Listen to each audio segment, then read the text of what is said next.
If you would like to learn to solder, there is a soldering class going on all day in the mezzanine. Please put your phones on mute in respect for the speakers. Captain Crunch will be selling and signing Anon boxes. You can contact him with his Wicker handle, JD Crunchman, and he will also be wandering around the conference. He is an older gentleman wearing a black Anon box t-shirt. If you wish to hang anything, please don't. But if you have to, security will have blue tape for you in the mezzanine. There is a biohacking meetup at 9 a.m. on Saturday in the mezzanine. Now, without further ado, I'd like to introduce Matt, Mariko, and Jared giving Only You Can Stop Police Surveillance. Here's how. Give them a round of applause. Hey everyone. My name is Matt Cagle. I am a policy attorney at the ACLU of Northern California. I work on privacy, free speech, and surveillance issues. And today we're going to talk about surveillance and what you can do to really stop it and roll it back in your communities. And we're going to use 3 different places as examples. So I'm based out of the SF Bay area. Mariko is here in New York, and then Jared is in the Washington area. I'll have you both introduce yourselves too. Hi everyone, I'm Mariko Hirose. I'm an attorney at the New York Civil Liberties Union, and I, like Matt, work on privacy, surveillance, free speech issues, also work on a range of other issues on our docket, including criminal justice, other discrimination justice issues. And I spend a chunk of my time filing and pursuing Freedom of Information law requests, and I'm looking forward to talking about how we might set up systems where we can learn about these police surveillance technologies without going the route of pursuing FOIL requests. Hi, I'm Jared Friend. I'm a volunteer attorney for the ACLU of Washington and Seattle. I focus on, like both Matt and Mariko, surveillance and privacy issues. I do a little bit on the litigation end, so filing lawsuits against the government, but predominantly my work is focused on policy, legislation, and activist outreach. So we're going to talk about specific surveillance technologies today where examples come up, things like stingrays, license plate readers, biometrics, even drones. But we're also here to talk about power, and what surveillance is ultimately about at the end of the day is the power to control people, the power to control information, and ultimately the power to bring the criminal justice system to bear on communities, often communities of color. So, to tee it up, I think it's really important to talk about, the communities we're coming from here and the surveillance technologies we're seeing. Jared, do you want to talk about Seattle, which has a rich history of surveillance? Yeah, so Seattle's an interesting area to think about privacy issues. I mean, it's predominantly white, it's very affluent communities, and very privacy-engaged communities. So there's been a number of cases where activists in Seattle have come out in opposition to acquisition of drones by the Seattle Police Department, deployment of closed-circuit TV cameras, deployment of mesh networks that could be used to monitor people's MAC addresses, things like that. But the one kink in all this is that Seattle is an area, like most of America, where white supremacy is a really serious problem. So as soon as surveillance and privacy issues start reaching into contexts for lower income people or for communities of color, the engagement level for everyone across the board, whether it's community leaders, activists, or just kind of concerned citizens, drops off really steeply and really quickly. I don't think this should come as any big surprise, but especially when you think about somewhere like Seattle, where class lines and ethnic groups are kind of drawn along geographic boundaries. But what happens is that these arguments against surveillance and against privacy invasions that are unique or more exacerbated for these marginalized communities, these arguments end up falling by the sideline because they don't get the same type of support, they don't get the same type of airtime as lots of the other generic issues. So if you're talking about Black Lives Matter protesters and the police department surveilling them on social media, that doesn't get a lot of traction. But talking about deploying a CCTV camera in the in a white affluent neighborhood's park does. And so that's a tension and a problem that we've had to deal with a lot in those communities, and something that has been difficult, especially in the last few years. So in New York City, we have the NYPD, which talk about a rich history of surveillance, and even more recently, very concrete examples of the department spying on Muslim communities allegations that included putting cameras right in front of mosques and using license plate readers in order to figure out who is going in and out of mosques. We also have the domain awareness system, which is the system that connects surveillance cameras, automatic license plate readers, now shot spotter data, other environmental sensor data, and aggregates it into one system. And your questions about what policies are in place, how it's going to be expanding in the future, and how whether we'll be notified about the way that system changes.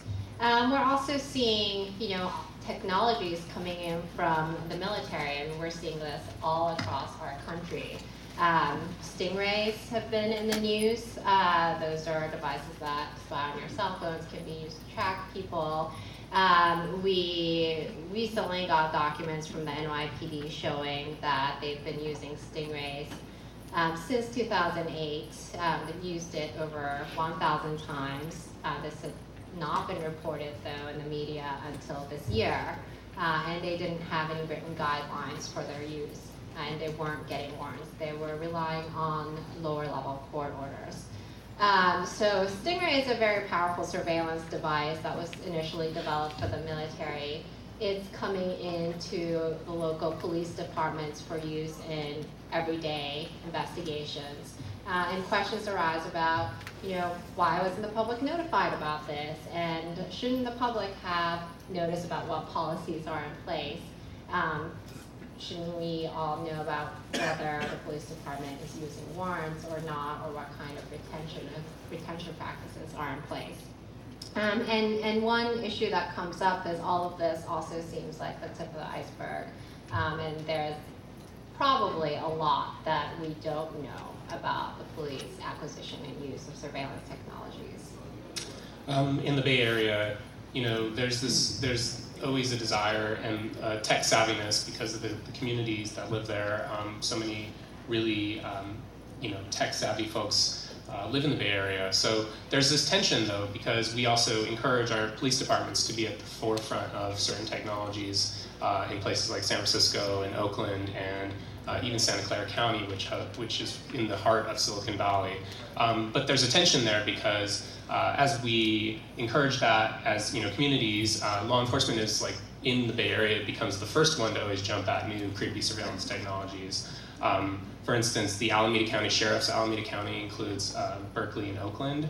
The Alameda County Sheriff, we just learned a few weeks ago, not only has like one drone, which we had heard about in a surprise sort of public press conference, I think last year. They don't not only have one drone, they have like an entire arsenal of drones now. I think about half a dozen DJI drones that they've registered with the FAA, and that they've been rolling out at routine law enforcement sort of exercises. You'll see when these technologies are adopted, and if there's pushback or if there's questions asked of law enforcement, they always say, actually, we're only buying this so we can do search and rescue missions or to like fight terrorism or something. But the pattern always is that these tools, if there aren't safeguards in place that elected officials and the public can use to really constrain their use, if those aren't in place, then the tools end up being used for routine law enforcement. I think one of the drones was used to break up like a gambling ring that was running or being investigated in the Bay Area. We've also seen this with this tech savviness and like jumping to adopt new tools. We've seen it in social media surveillance. So the same analytics tools that companies in Silicon Valley and startups use can be repurposed, of course, to just do searches for hashtags on places like Twitter and Instagram. And because it's software, it often ends up being cheaper and easier to adopt than something like a Stingray, which might cost in the six figures. In Fresno, actually, Fresno is the Central Valley there in California. We learned last fall, working with local activists, we sent a public records request, and we learned that the Fresno Police Department had purchased social media surveillance software, and they'd actually tried out like 4 different tools because of the trial, testing periods that these companies were offering. So they didn't even have to pay to really try 4 different social media surveillance tools that scraped publicly available tweets, publicly available Instagram posts, Facebook, and then allowed for like hashtag and keyword searching, geo, specialization and just kind of like zooming in on certain places where there have been geotags on the actual posts. And one of the tools that they were working with actually in its promotional materials suggested to the police department that they should search for hashtags like Mike Brown, Black Lives Matter, Hands Up, Don't Shoot, things that were clearly being used for peaceful protests and protected First Amendment, exercise of First Amendment rights, were being suggested in the promotional materials that the police chief had received in their work email as search terms. So it just goes to show, like, when there's no oversight, and depending on the community you're in, these things can really kind of rush out of control. I do want to encourage folks to, we're going to take questions as they come, so raise your hand. I don't know if you'll spot them or if we'll somehow spot them, and if not, we'll try to reserve time at the end. Jared, you said there's also challenges with like the criminal defense bar. You were talking to me about this earlier. Yeah. So I mean, I see this as probably one of the most crucial issues in the surveillance context, is that the current surveillance climate creates a set of circumstances where it's next to impossible as a criminal defendant to get adequate representation if you're being charged with a crime. And there's kind of two fundamental reasons for this. The first is the obfuscation that police departments are engaging in to prevent the public from knowing about these types of surveillance activities. So not only is this kind of kept out of the field of view of the general public, that also means that criminal defense attorneys that are representing you also don't understand or know the types of practices that law enforcement are engaging in. This is magnified, of course, by things like parallel construction, where if a police department finds a piece of information using illegal or questionable means, they'll just come up with another story for how they got that piece of information, right? A new narrative for how they came across it. So, if, for example, in Washington, we found out that the Tacoma Police Department had a stingray as a result of some investigations done by some activists. Upon learning that, we sent some public records requests to specifically for the list of cases that a stingray had been used in, because first and foremost, we wanted to understand what types of cases they were being used in. But as soon as we got that list, we sent it around basically to every venue that we could come across that criminal defense attorneys might see, and let them know, hey, this thing was used, this is how it works, these are some of the legal challenges you might raise, and here's like all the case numbers. Let us know if you have any questions. And I got dozens and dozens of emails back from criminal defense attorneys that said, I got this email, my case is in your list, I have no clue what the fuck you're talking about, can you explain what's going on and how this works and why I'm seeing this? And it was a good example that like these people were being told entirely different stories for how the government had found out where their where the defendant happened to be at a particular time. And so the second problem here, right, obviously building upon this first one, is that many of these criminal defense attorneys lack the expertise to really understand this stuff. Even the stuff that's pretty well explained and in public knowledge, like stingrays, even that type of stuff, it's really hard for some of these criminal defense attorneys to mount a good defense to this, much less to find, expert witnesses or people that can come in. And so, this is a really, really serious problem, because the forefront of these types of technologies are these criminal cases where, these people are being charged with drug crimes, or routine, property crimes, and they're not able to mount a good defense. And of course, this is magnified if you're someone that can't afford your own lawyer, right? And you're provided one by the state, where the expertise, restrictions are still in play, but there's also problems where, public defense attorneys typically don't have a whole lot of time to dedicate to cases, so they're not going to be able to get up to speed on this stuff anyway, even if the resources are available. So, can I just comment on one thing on that? You're lucky in the sense in Washington that you're able to get the list of case docket numbers, because I've tried to get that before, and a lot of departments don't keep track of this, and so they might have a list of users, but it's not actually connected to the criminal case that it resulted in, which just magnifies the problems of secrecy, and no one knows how it was used, and then criminal defendants may not find out about it at all.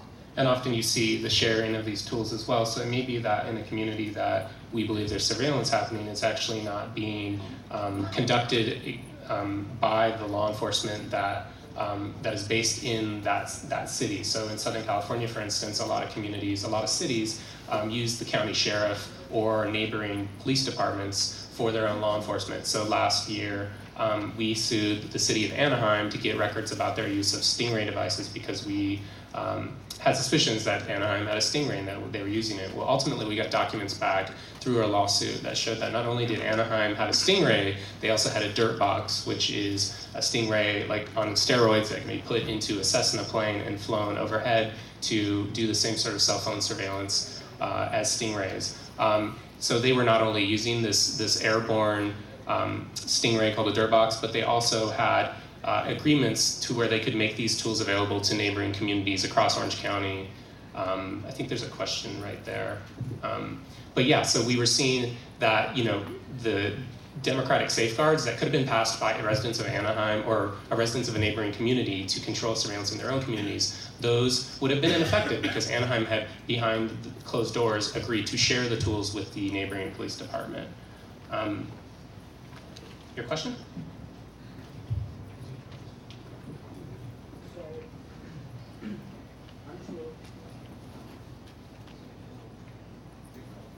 So I'm just confused on how this thing works. Exactly, so does it record because I've never heard of it pre this convention.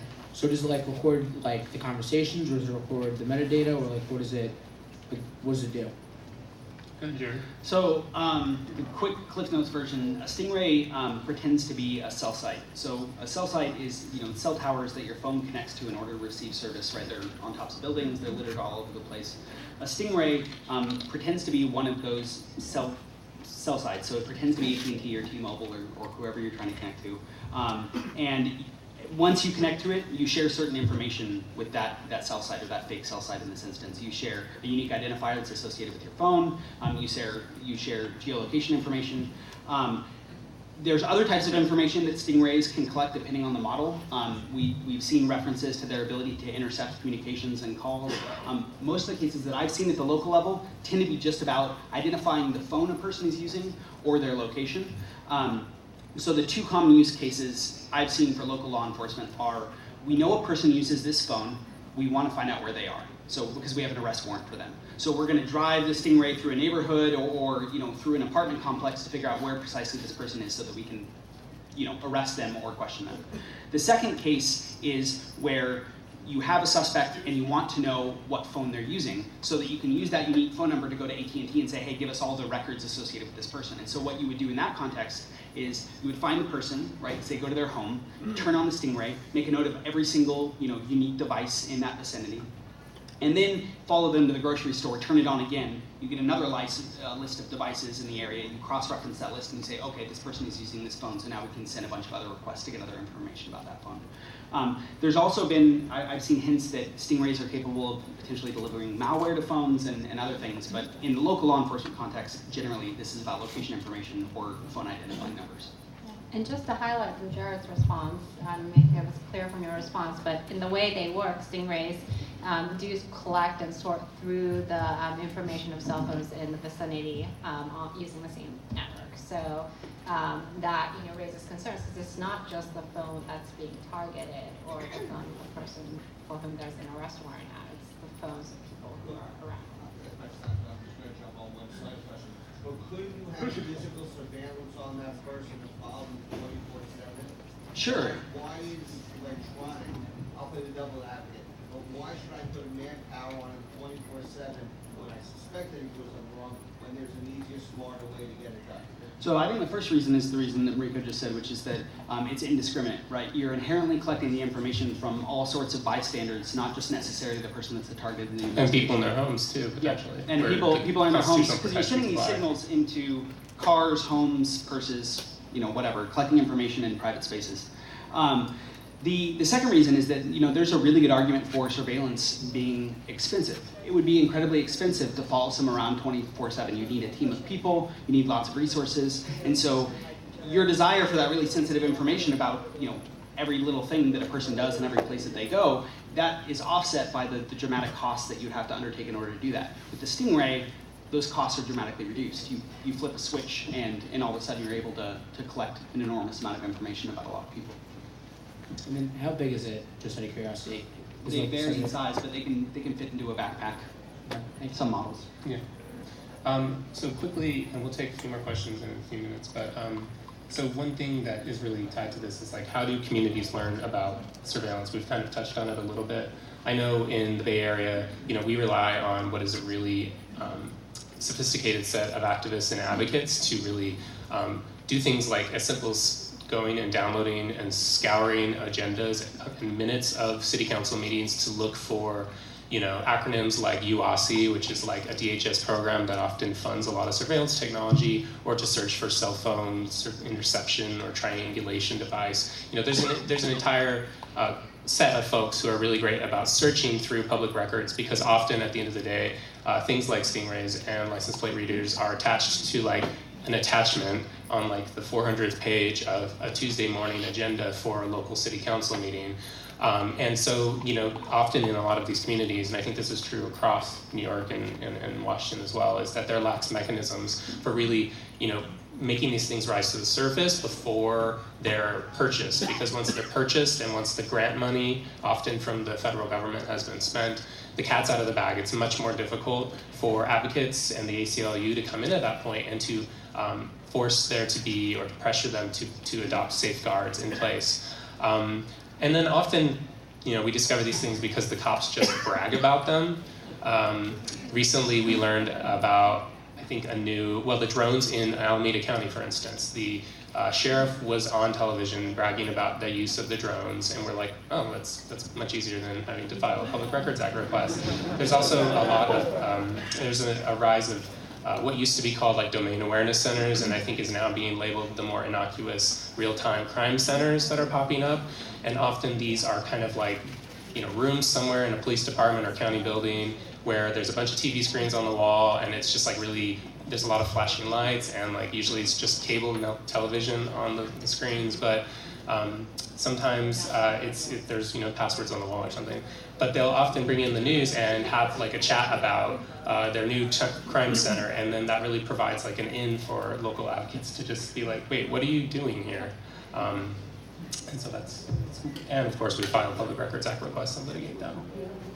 Yeah, I think that's working with activists like many of you is really important. I actually just met somebody who had alerted us to an issue that we should investigate, and we followed up with a FOIA request.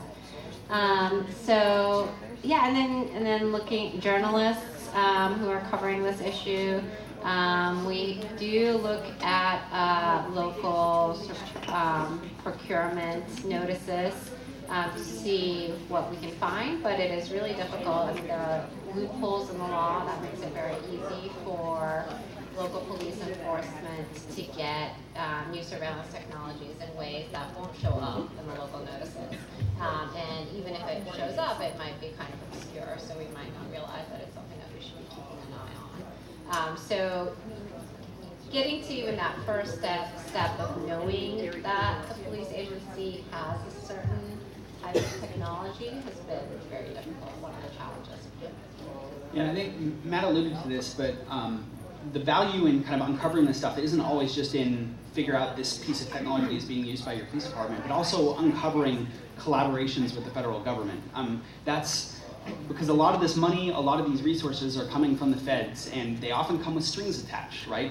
Information sharing agreements and things like that. And so we had an example where a local activist by the name of Lee Colleton in Seattle was walking down the street, and he saw a surveillance camera on 23rd and Union, which is a historically black neighborhood in Seattle, and he thought, I've never seen that before. And so he tweeted the Seattle City Light account, like Twitter account, and said, what the hell's this camera? Like, what's this doing?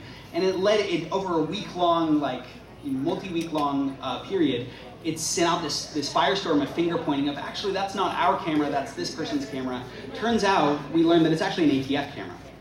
And the ATF has this practice of posting cameras on local city infrastructure, and that this process was essentially sanctioned by our local government in contravention of a local law that we have. And so as much as Lee was interested in this camera, it was actually a much bigger indictment of this kind of collaboration that was going on between local government and federal government that was actually really compelling and led to a lot of controversy. So those types of kind of small questions can snowball into something much larger very quickly. We'll take another question, sure. any hope of countermeasures associated with stingrays or similar devices is pretty much a dead issue. There are multiple legal prohibitions against either emitting a signal in those frequency bands or intercepting one. The Electronic Communications Privacy Act of '84 prohibits recovering anything out of the air that's used for that purpose. But if you had a passive device that only measured the strength, the power level of the nearest cell station, it would not be violating any of those prohibitions. And the Stingray has an Achilles heel. It must, by necessity, provide a stronger signal level to the mobile device to capture its receiver and spoof it into believing that the Stingray is the legitimate base station. So I wonder if this immense boost in base station signal level couldn't be detected and exploited and turned into a warning device. It doesn't tell you, oh, they'll listen to you, maybe they'll listen to the guy upstairs. But it could at least passively, maybe, without violating any existing prohibitions, provide a person with at least a, oh, don't use your phone, go down the street kind of warning. I mean, we're actually seeing the sort of on the issue of like the passive reception in the Anaheim lawsuit that we did. We actually they not only had a dirt box, they had a Stingray, but they also had something produced by the Key Corporation. I think it's KEYW. Not exactly sure how to say it. But this was, I think, between a $5,000 and $10,000 device that was designed to passively intercept cell phone signals, strength, and information, identifying information about cell phones. And so I think that really just goes to show that the issue here isn't for us. The privacy issue isn't whether it's an active or passive sort of device. It's whether or not the police should be doing this in secret without any judicial oversight. There was a case, the Supreme Court, over a decade ago that involved a heat-seeking device that allowed, it's called Cagle, and it was a device that allowed the law enforcement to look through walls to look for marijuana grows and heat. And the Supreme Court in that case found that there was a Fourth Amendment search, and that there was a serious issue, even though those heat waves were being passively emitted and received by that heat-seeking device. I mean, that device was not generating anything on its own. It was just reading through and capable of seeing everything from marijuana grows to the lady in the house taking her steamy shower. So I think the real issue for us is, regardless of the way in which the Stingray functions, is focusing on the principles and the privacy interests at stake. Once we've learned about something, the next step is always to explain and coordinate with advocates and activists and explain and try to get change made and try to get restrictions placed on these devices, try to get them rolled back altogether. And so the challenge there becomes, especially for issues like privacy and technologies like Stingrays that are sometimes sort of at a higher level and not so easy to just explain in small sound bites. The challenge becomes how to make these issues resonate with people. So I'm interested in how you guys make these issues resonate for people and what the challenges there are.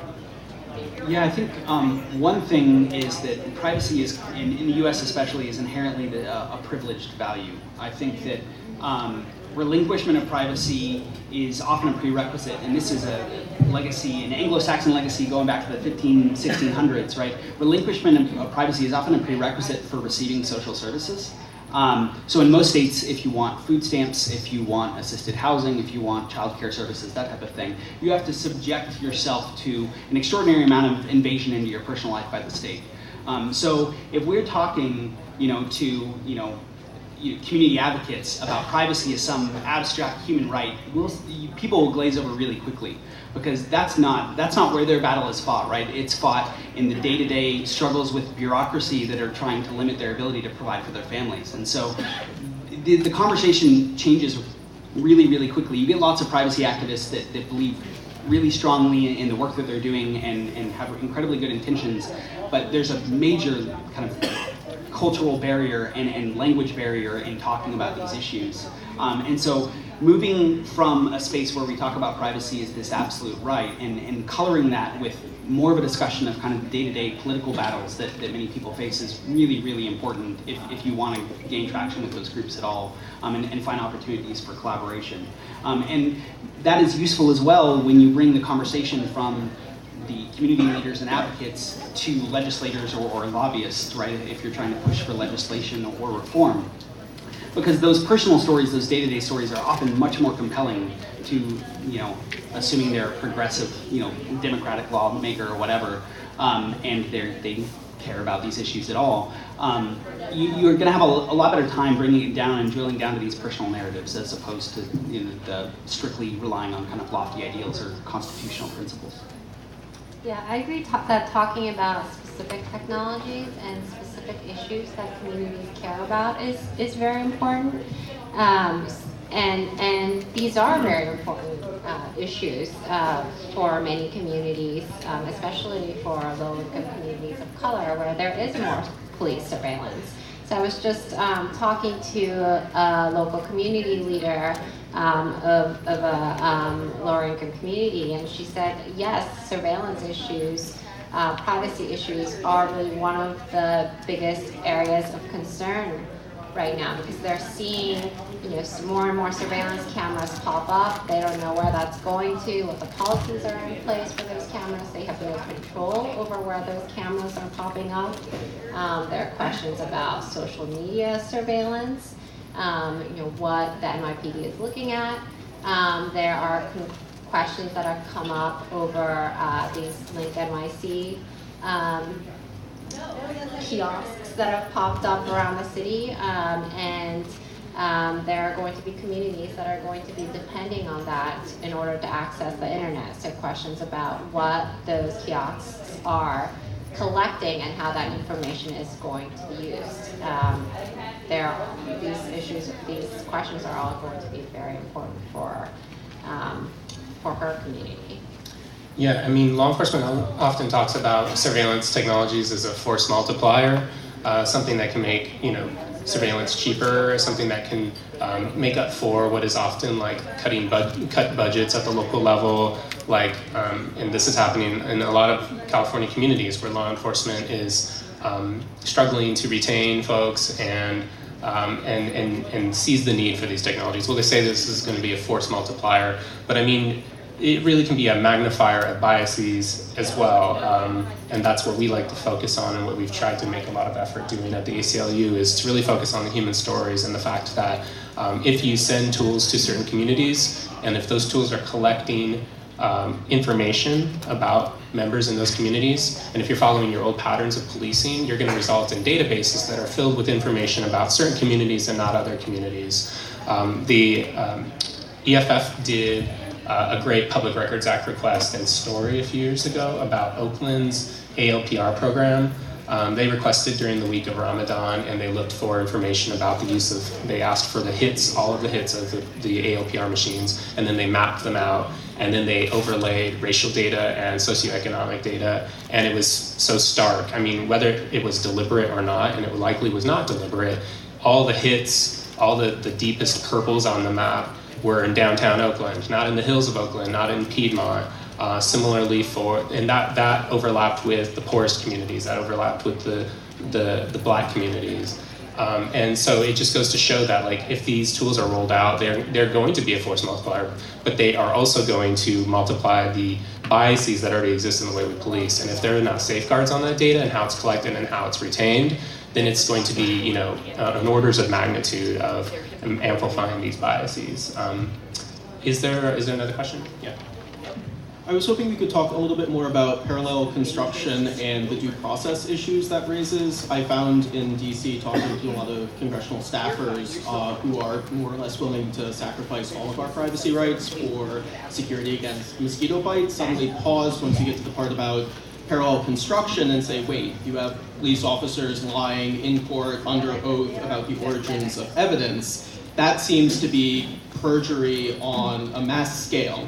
My question is, are you seeing parallel construction in courts, or evidence laundering, or perjury, or whatever you want to call it, at a systemic scale? And if so, what is the response to prosecutors and police officers seeming happy to circumvent due process rights of potentially tens of thousands of defendants?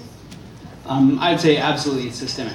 without a doubt. And there's of course different gradients of parallel construction. You have cases where yes, you have a police officer lying in open court about where he found a piece of information. You see that all the time. But then you also have cases where the police department or the prosecutors are just misleading in mass. So the classic example of this with stingrays is, and this took place in Washington as well as many other places around the country, is that you had these police departments going to judges and saying, we just need a PIN register.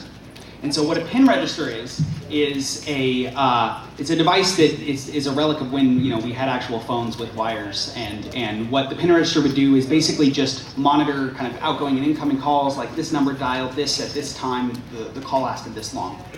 So that type of metadata about landline phone calls. So they were using existing PIN register laws to request the information collected by a stingray. Obviously, these technologies do not map to each other, but they didn't bother to clarify this point to anyone. Criminal defense attorneys, judges even.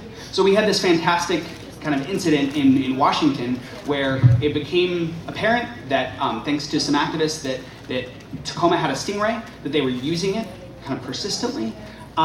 And a local journalist by the name of Kate Martin, who works for the Tacoma News Tribune, had the wonderful idea to basically call up the judge and say, hey, do you know what a stingray is? And the judge said, a what? And had no idea. And, the fact that he had been misled willfully and intentionally by the police departments, coupled with the fact that a reporter called him to ask about it, led to basically a very, very upset judge who got a bunch of other judges very, very upset and changed the rules internally for how they would process these types of requests. But to answer your question, yes, absolutely systemic across the board.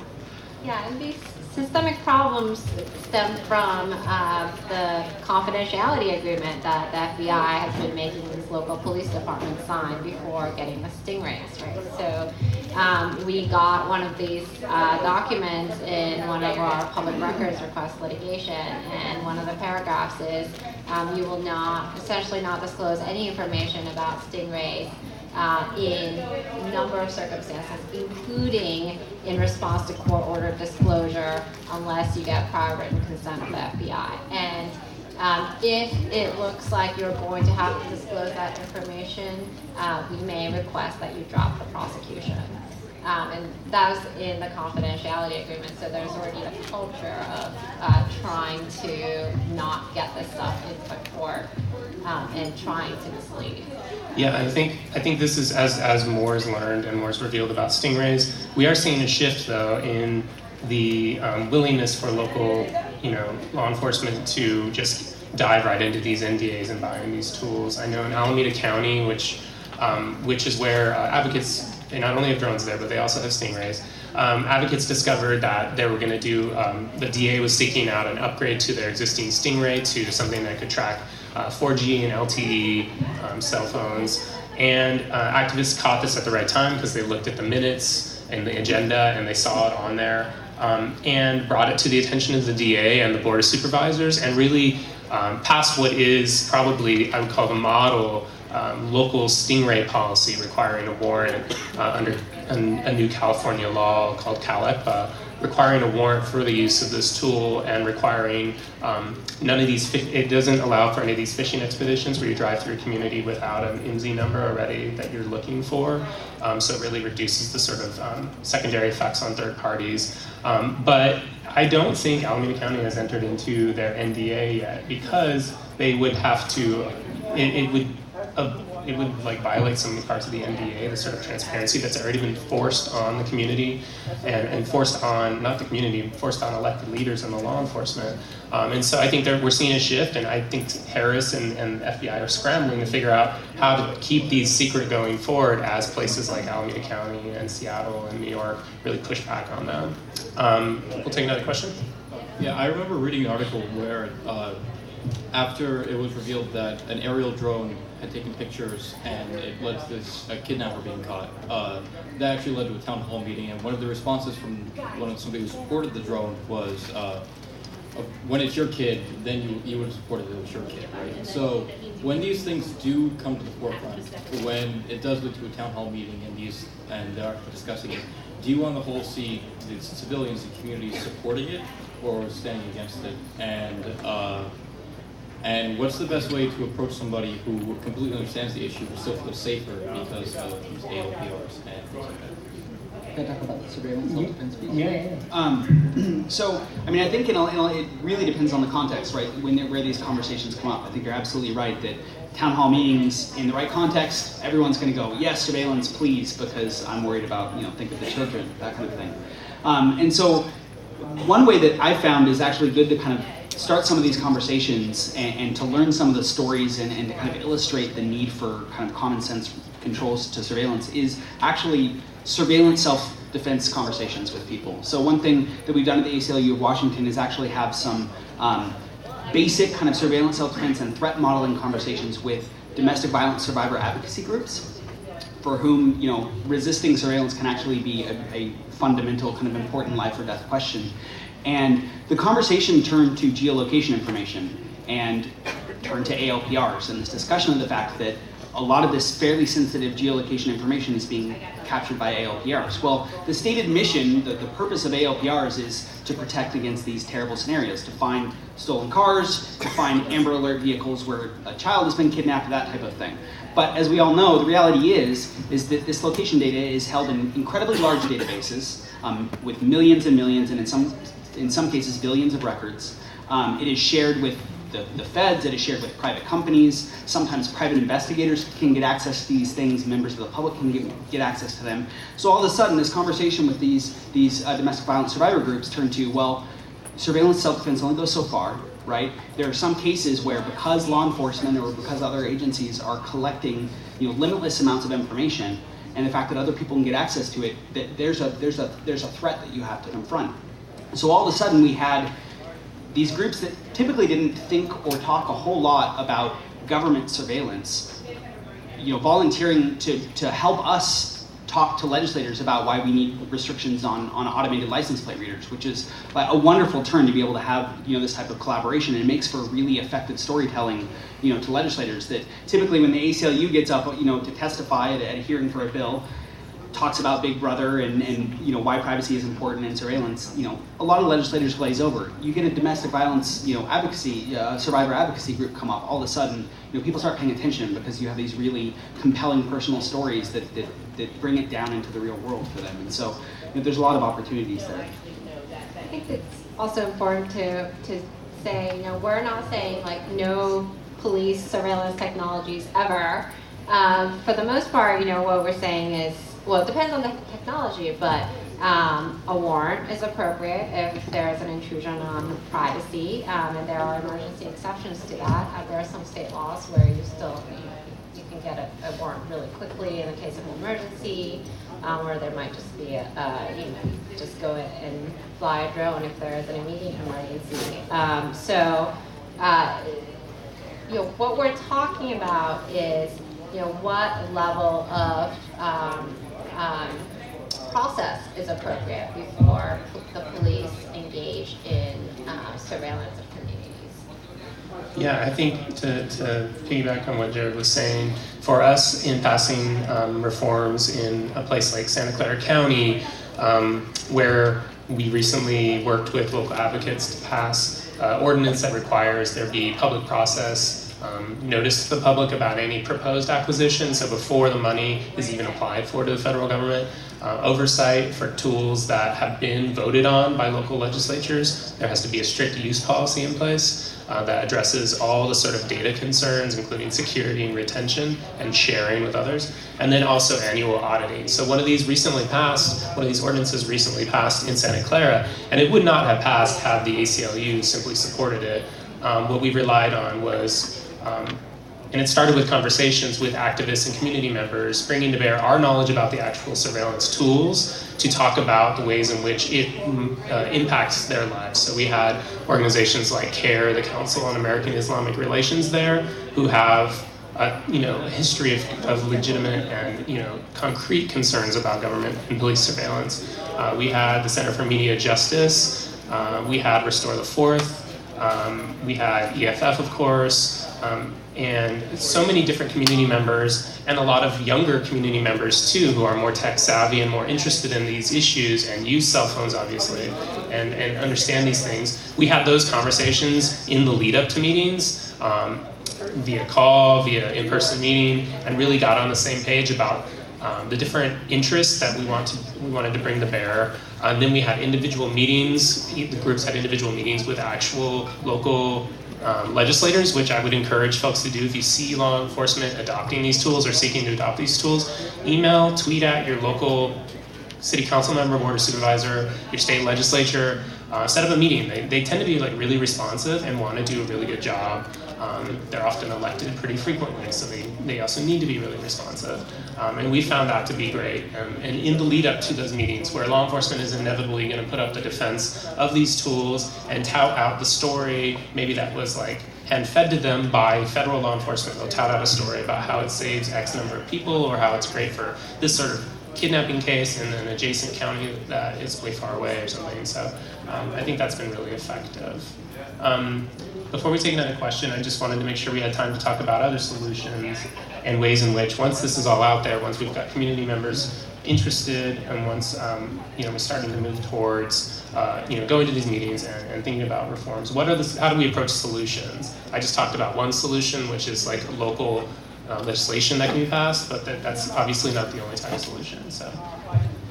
Well, I think a local legislation is probably the best opportunity to combat this thing at the local level. I mean, of course, passing laws at the state level, at the federal level, kind of restricting surveillance is important, but at the local level, if you can limit a local law enforcement's ability to acquire these things in the first place, it's a huge win.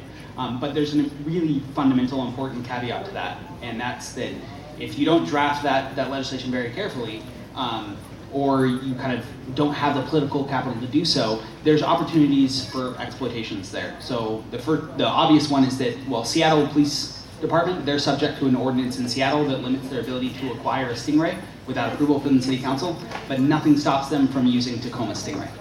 So you have this problem where if Tacoma's willing to send an operator and a machine up to Seattle for the day, they can use that and run it on their own, no problem. The problem is even worse for federal agencies. So most states have laws commonly referred to as silver platter doctrine laws, which say that if federal law enforcement hands over the proceeds of an investigation or operation to local law enforcement can use that even if it would have been illegal for local law enforcement to collect it. So you can write into your constitution, using a Stingray is illegal. But as long as you have these silver platter doctrines, which are typically judicial law, right? It's not something that's written into statute, it's something that judges have developed over time. If you have that on the books, then the problem is that it doesn't matter what the Constitution said. It doesn't matter what laws the legislators pass. The feds can still hand the proceeds of those investigations over to local law enforcement. So there are ways you can limit that and kind of work against it. The easiest one is to say you're not only limited from acquiring these technologies, you're also limited from providing material support to federal agencies that are engaging in this. So for example, the example I gave earlier about putting up video cameras on telephone poles, you have a law like that in place, and then all of a sudden, right, the feds can't use your telephone poles, right, without some type of court order or some type of action compelling the local government to do so. There's lots of ways to combat these kind of caveats, but the important limitation of these laws is that the feds can still come in, often in most cases, and conduct the same type of surveillance. Yeah, I also agree that the local law approach is one of the best ways. It really gets at the threshold problem, which is that we don't have a clear sense of everything that's going on in terms of police acquisition of surveillance technologies, and without knowing the full range of what we're talking about, it's really hard to create laws that get at the substantive problems of each technology. So we do that as well, and we want to have laws in place that ensure that warrants are required for use of certain technologies. But as a first step, it would be really helpful to know what technologies we're talking about. And I think in addition to crafting the laws carefully, it's critical that we've built a community when there's such a law in place that cares about these issues and that will weigh in. Because if you have a transparency law and the agency privacy is being transparent but nobody cares, then you're not really accomplishing the purpose either. And it creates opportunities for counter surveillance. I mean, I think there's an inevitability here that these local law enforcement agencies are going to acquire some of these technologies, they're going to utilize some of these technologies. But if we have it on the books that they have these things or that they're using these things, it enables more sophisticated activist groups to engage in counter surveillance and take measures to protect themselves against this type of activity. I think a big part of it is just changing the conversation. Passing this legislation, it creates a means and a medium for exposing these tools and enforcing, putting in place strict safeguards. But it also just changes the conversation about what is appropriate to do if I'm law enforcement in this community, and it will create these conversations where slowly but surely they will know, there will be a historic memory in the police department or in the sheriff's department or in the DA's office about what happens when we try to move forward on these surveillance technologies without going to the community first. And that's ultimately the goal here, is to make sure that that conversation happens early and often. And that the ordinance or the local legislation doesn't even need to be turned to in a formal sense because those conversations are happening. Sure, another question? Back at the beginning of this talk, you briefly mentioned technologies that go to social media, scrape them, and then run analysis on them. And it sounded like they use a lot of publicly available data to do that. And it's very easy to see how those sorts of technologies can be abused or exacerbate existing problems. However, it is using publicly available data, and there's probably a lot of people in the same room who could do the same and then throw it in a pretty rapid way. How do you write laws that stop that or limit that? Because it seems like you don't have a lot of those privacy protections available to build on. Go ahead, Jerry. Yeah, so I think it's not exclusively a privacy argument, it's a free speech argument. So Seattle actually has this really, really old law, they call it the Intelligence Ordinance, which limits the collection of information about people's political beliefs. And this law was passed in the early 80s, late 70s, right? Following a period of lots of activism and political turmoil. And the law was passed because there was a sense that we just shouldn't ever trust police with information about people's political beliefs. That when certain parties come into power or when there's shifts in kind of predominant political, mentalities, that information will be inherently misused, that it is harmful inherently for police to have access to that information. And so I think you see that carried through in what we've seen happen to a lot of the Black Lives Matter protesters and things like that, is that it's just not appropriate for the police to hold on to this information absent incredibly concrete reasons to do so. And even then, I personally am incredibly skeptical of it. But there is precedent for having laws like this passed. I think there's 2 or 3 of these in the country, and it would be interesting to try and update them so that they limited this type of activity. Because currently, I think that they're drafted in a way that never contemplated, Facebook or Twitter or anything like that. So. Yeah, I think we make rules all the time as a society about what law enforcement may do that have nothing to do with the constitutional issues at play. So, yes, this is. We believe a privacy issue, we believe it's a First Amendment issue, but also we don't think police should be on Facebook at work, and we mean that in more than one way. We have the power as a society to decide that there are certain lines we're going to draw about police conduct and law enforcement conduct, and if that involves them not being able to go wholesale search for hashtags that are related to peaceful protesters without any sort of justification that they've maybe written down and justified to a supervisor or to a judge, well then so be it, they can't do that. We can decide they can't do that. So I think that about wraps up our talk. Thanks guys for coming out. Appreciate it.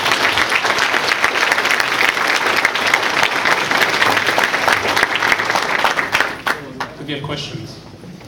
Yes, if you have additional questions, the group here will actually be taking questions in the back. And we'll be getting ready for our next talk, de-anonymizing the Bitcoin, starting in 10 minutes.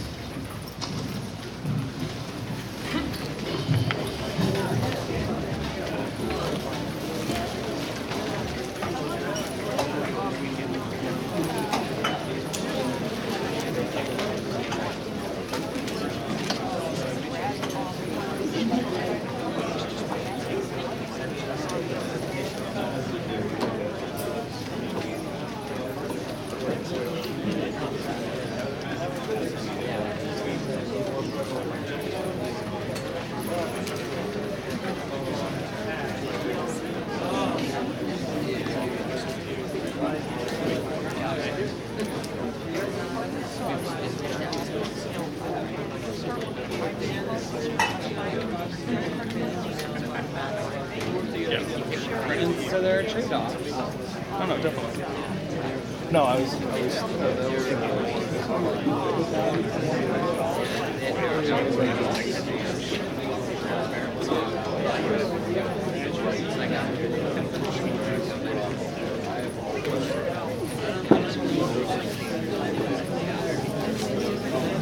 thinking.